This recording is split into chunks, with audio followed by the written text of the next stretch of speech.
Too many people looking for identity and value, and they're looking for it in all the wrong places. They look for it in what they do, who they know, what they own, what they look like. And I think that we need to do our best to look as good as we can. All I can say is take what God's given you and do the best you can with it. But don't be comparing yourself with somebody else. If you quit, whatever you were trying to accomplish can never happen. If you quit, there is no chance of it popping back up again, coming back later. Quitting is guaranteed failure. When you're trying, you're going to fail.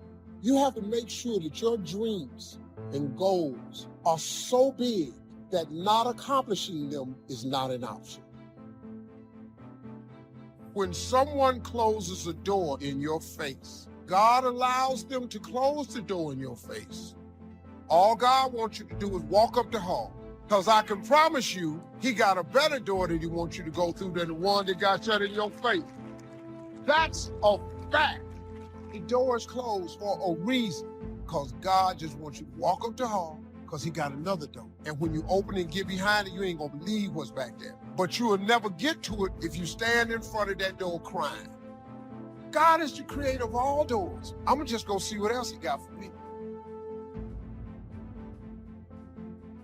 Either you take on the shape of your environment or you resist it and transform by the renewing of your mind. Everything you've ever changed about your life started in your head. It started in your head. It started in your mind. It started with a decision. It all starts in your mind.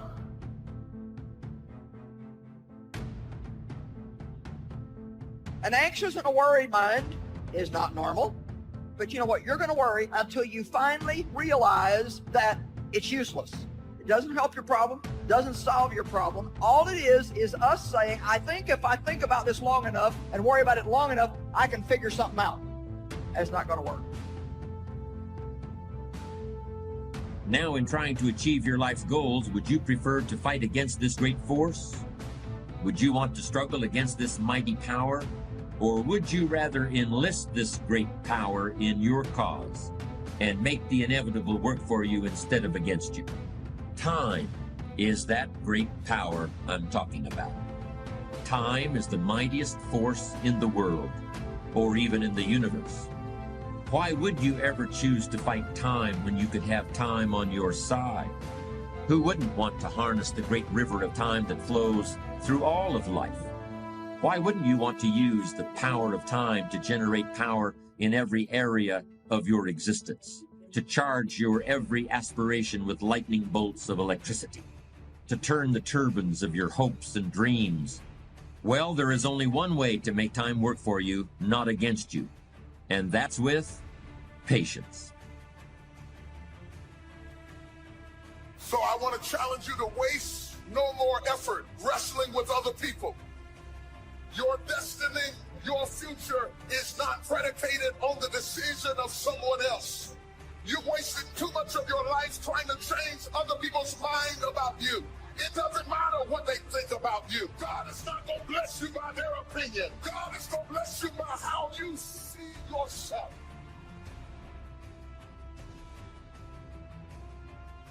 I must be inclined that it's somebody who's holding back on a decision, holding back on moving forward, and you're holding back because of fear. Fear of being rejected, being replaced, fear of people that you want to accept you won't accept you, fear of moving out. When fear controls you, your decisions become illogical. And it's a problem because God is not the author or the generator of fear. It is a spiritual attack that comes against you in spiritual ways. And because you are up under attack in your spirit, in your mind, in your emotions, you are lonely. No matter who you're around, no matter how many people know you, you end up alone because you are up under a private battle that you can't talk about.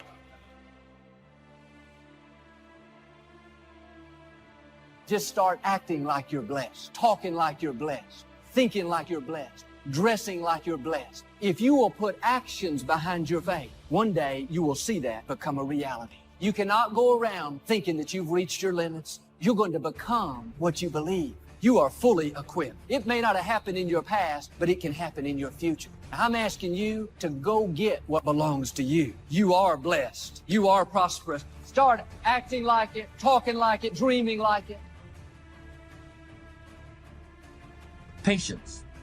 There's a type of person for whom everything is undertaken out of desire to achieve a goal. They exercise in order to get in shape. They start a business in order to make money. I'm sure that some of these people are very successful, and they are certainly highly organized. A person of truly strong character sees success as an adventure, not as a point with an estimated time of arrival. Impatient thinking can lead a person into some very big mistakes. When you are always looking somewhere else, whether it's down the road or up toward the top of the mountain or off toward the left field fence, when you're looking off in the distance like that, you often miss what's under your very own nose. That means the pleasure and fun of living which come in the here and now get overlooked for something that not only isn't here yet, but might never arrive. True patience is more than just a waiting game. Patience doesn't mean you sit around hoping for something to happen. Patience is not a passive quality. Sometimes patience can mean doing something else entirely, thinking about another venture, taking off in a different direction while you give events a chance to run their course. Your tongue is the rudder for your life. It's determining the direction. Next time you're tempted to say something negative about yourself, your future, your finances, zip it up. Don't steer yourself toward defeat. Say not, you're too young. Say not, you can't accomplish your dreams. God wouldn't have given them to you if you weren't well able. You got to come up with some times in your life that you unplug from this crazy world. Turn your phone off. We live in a world today that's got us so focused on everybody else that we're comparing our life to everybody else's life, and anxiety and fear come whenever you start dwelling on the past and whenever you're afraid of the future. The struggle is in your mind. Slept 8 hours and you wake up still tired. Your mind has been in turmoil all night long. You've been wrestling in your sleep. Your body went to sleep, but your mind is still caught up in a warfare. Your mind is some battleground.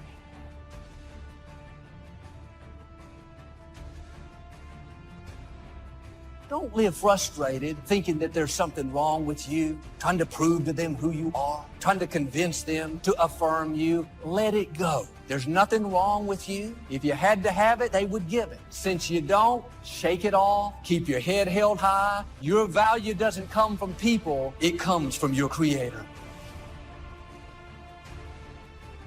It's strange, but young people have a much more difficult time with patience than people who have more experience in the world. It seems like the older people get, the more able they are to wait, despite the fact that sometimes they have considerably less time to wait in. You could argue that older people ought to learn how to act quickly, decisively, while younger people need to learn how to wait. When you're young, you really have just about all the time in the world, and you just can't wait to use it. For a young person to have patience is a rare and powerful thing. How can we explain that impatience of the young? Maybe it's because when you're a teenager or in your early 20s, 1 year seems like a very long time. But more mature individuals can actually look back 10 or 20 or even 30 years, and they can use the knowledge they've gained to create patience and a sense of perspective.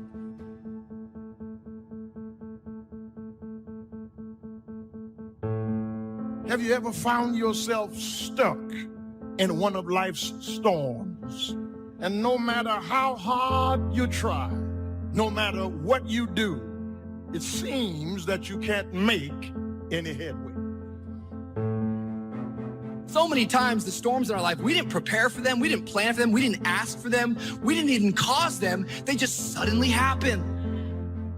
I want to talk to us this morning about hidden blessings in the storms of life. Each of us this morning is in either one of three situations. You are either headed towards a storm, or you are just coming out of a storm, or you are in a storm right now. But whatever your situation, God is in control. Storms come suddenly, but God is not surprised. I still believe that things can turn around for me. Still believe that this is not my final position. I still believe that my family can get better. I still believe that if I lose this job, there is another job for me. Still believe that my marriage is not over. Turn to your neighbor and say, you gotta keep your hope. Clap somebody and say, I believe. Is there anything you believe in that you'll sweat for, that you'll work for, that you'll labor for, that you'll commit yourself to? Is there anything that you love other than yourself? Just because we have a problem is not an indication that God doesn't love us. Our faith will be tested at different times in our life. If we weren't going to have any problems, we wouldn't need any faith. That's what faith is for. Faith takes us through the times that we don't understand and helps us come out victorious on the other side. You may be going through something, but the good news is you're going through. You're still moving. You're still alive. You're still breathing. You're going somewhere. You're going through. You're not devastated in the middle of, you're going through. And guess what? When you come out on the other side, you're going to be stronger than you were when you went in, and you won't even smell like smoke. We get disappointed in the way that God does certain things. We get disappointed in the people that don't help us along the way. But just because you're disappointed in people, don't jump off the ship and drown in the sea. Just because people let you down, don't give up on God, who never will. Just because you lost a job, don't stop trusting that God is my provider. Sometimes you have to go through something to really get your insight, to find out who you really are, to find out what you really got, to find out that you're tougher than you thought you were, to find out that you can do more than you thought you could do. Through my eyesight, I connect with that which is around me, not that which is within me. And sometimes I cannot be delivered by that which is around me. I can only be delivered by that which is within me. If I look around me, I see circumstances. If I look in me, I see hope. So sometimes in order to really get your focus, you have to shut down your eyesight to build up your insight. Shut your eyes to what you see and turn on your insight to what you believe. You can't help victims when you see yourself as a victim. You have to announce your recovery to yourself. You gotta command yourself, get up out of this hospital bed and start to move it. Clarity. Because when you get in a storm, you become real clear of what matters and what does not. When you get in a storm, you're not trying to say, oh my God, let me get my Gucci bag. No. When you're in a storm, you get clarity as to what matters. Your priorities come into view when you're in a storm.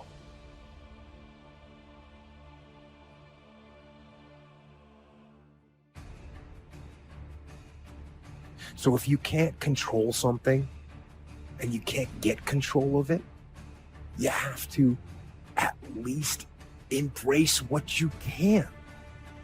There's only so much you can do, and you cannot completely eliminate it, but you can't control it. So why are you going to worry about it? Why are you going to stress about it? If there's something that's completely beyond your control, you've got to detach from it and not let yourself get stressed about it.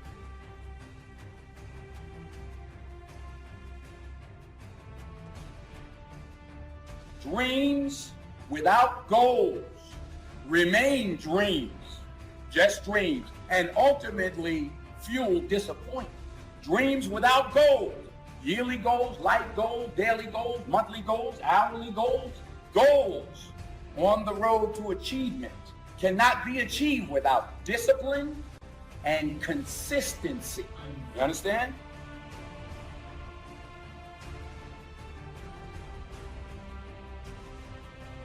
Someone's gonna get the candy in life. There's always candy in life. That piñata eventually always breaks down. Do you want to be the person who was there in the beginning, hitting as hard as you could and sacrifice it and never get the candy? Or are you going to get something for your pain? Are you going to get something for your effort? Are you going to get something for this sacrifice you're making? You got to get something for this pain. You got to stick in the game until the candy comes out, and then we all get to celebrate. I promise you there's going to be a payoff for you.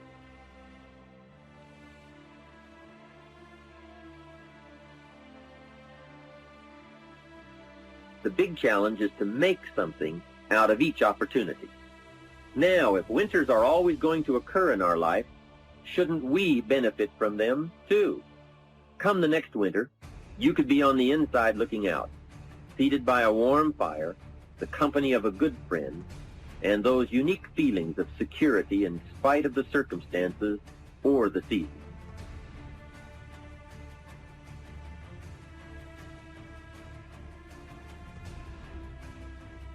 Don't go by what you feel.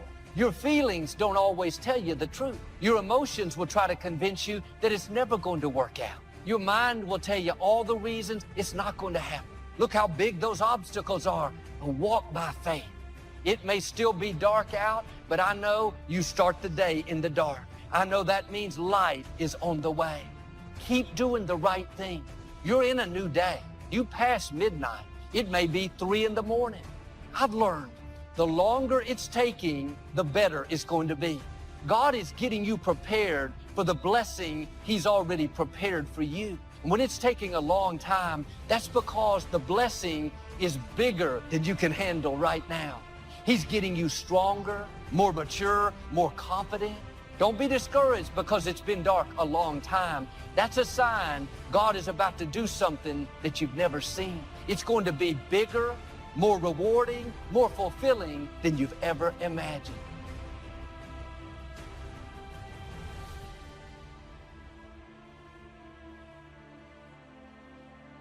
You have to be honest with yourself and truthful with yourself. And I think a lot of times what it is for me, I was expecting things from people that I wasn't giving to people. And so that's very selfish, you know? So I have to look at myself and say, you know what, this part of my personality needs to be changed. It needs to be fixed. So it's that reality that you have to have with yourself and that truthfulness, and not knowing that it doesn't make you weak by admitting these things. It doesn't make you less by admitting these things.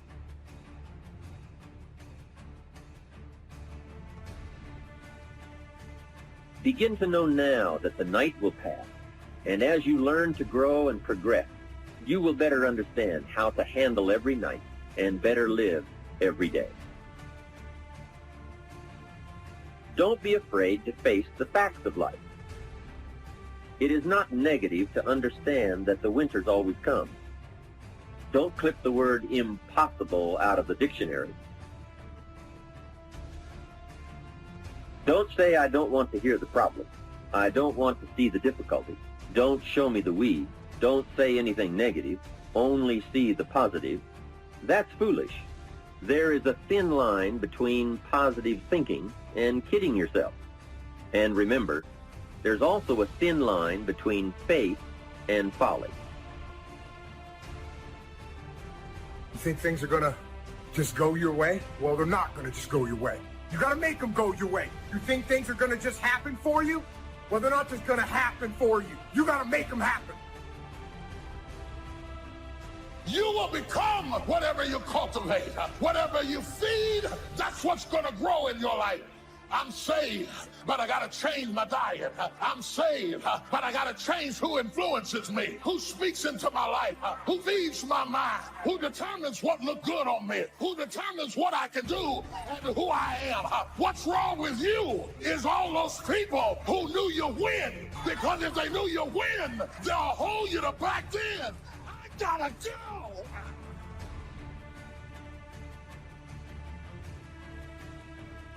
Because whatever you identify as the source of your stress determines what you consider the source of your peace. And that's why I don't like to blame people for my stress. Because if people brought me the stress, then I need people to change for me to have peace. But I'm past the point in my life of wanting for people to have to act a certain way, for me to have peace in my own heart.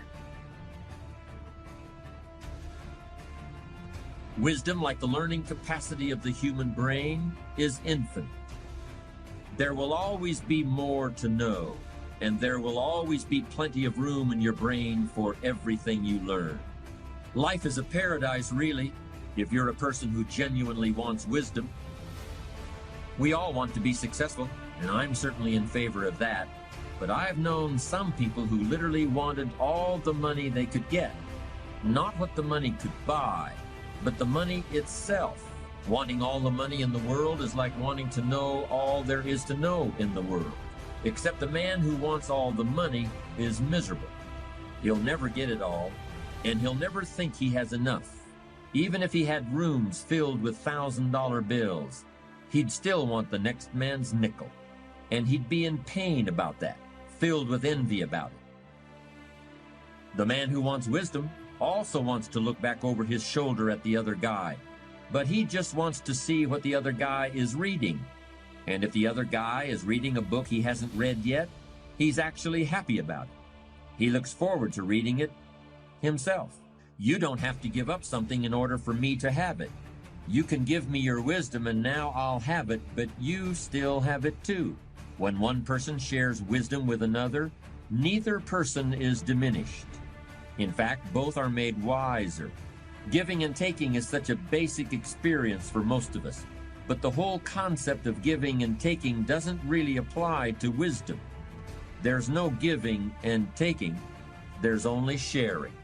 Unlike the other things people hunger for, wisdom is very hard to visualize. We could imagine rooms full of money, but how can you picture a room full of wisdom?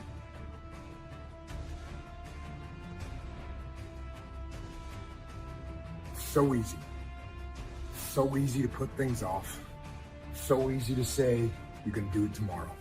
Well, I want you to reprogram your brain and tell yourself that tomorrow is not a viable option. You do it today. You get it done today. That's what you do.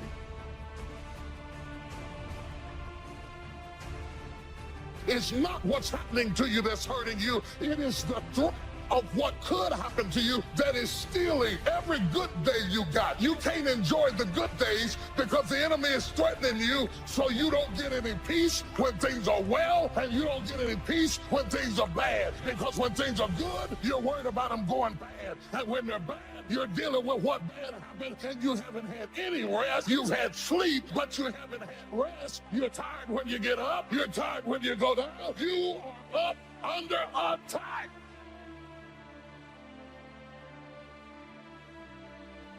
So feeling safe and feeling secure is very important to me, and I think it's very important to every single person. I think that God created us to feel safe, secure, confident, and bold.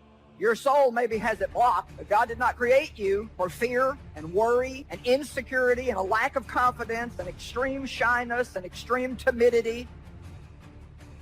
Wisdom is not a thing you can buy, or a course you can take in school, or a degree you can earn. Wisdom is not really something you can get from another person, yet you can gain some wisdom from everyone you meet. Wisdom is something a wise man always feels he needs more of. Yet the true sources of wisdom lie nowhere but within ourselves.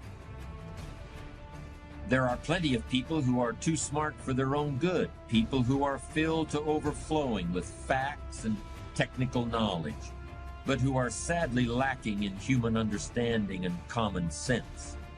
What is this thing you call common sense? What is this stuff you call human wisdom? What is this thing you call strong character? I've seen people who have everything you could possibly want, every object you could dream of, everything you can drive down the street or sail on the ocean or fly through the air. But on the inside, where the real person lives, they're broke. They haven't got anything. They haven't got a clue.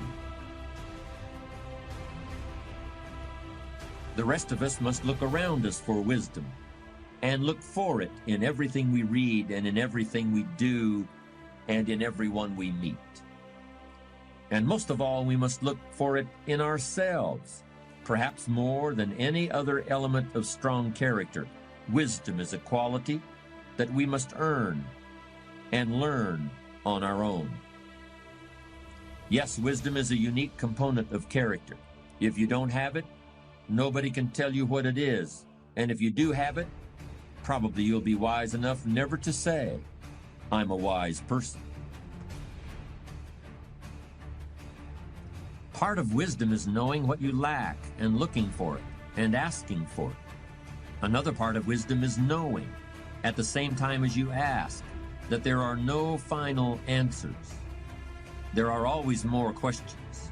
There are always more things and people you don't now know and haven't yet heard of or seen. So you may have that retirement package. You may have the medical benefits, the pension, the Sunbelt home, and a steady income you can live on. What good is it if you're isolated? And I don't mean just physically alone.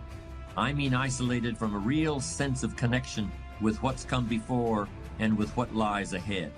It's here that wisdom provides very real, very practical benefits. It's wisdom that provides a sense of life's value and assurance that all the effort has been worthwhile. There's no question that we must take care of our material needs, but a fulfilled life requires meaning as well as substance. Wisdom is the fruit of experience. Experience is something everyone gets if they live long enough, but not everyone knows what to do with it.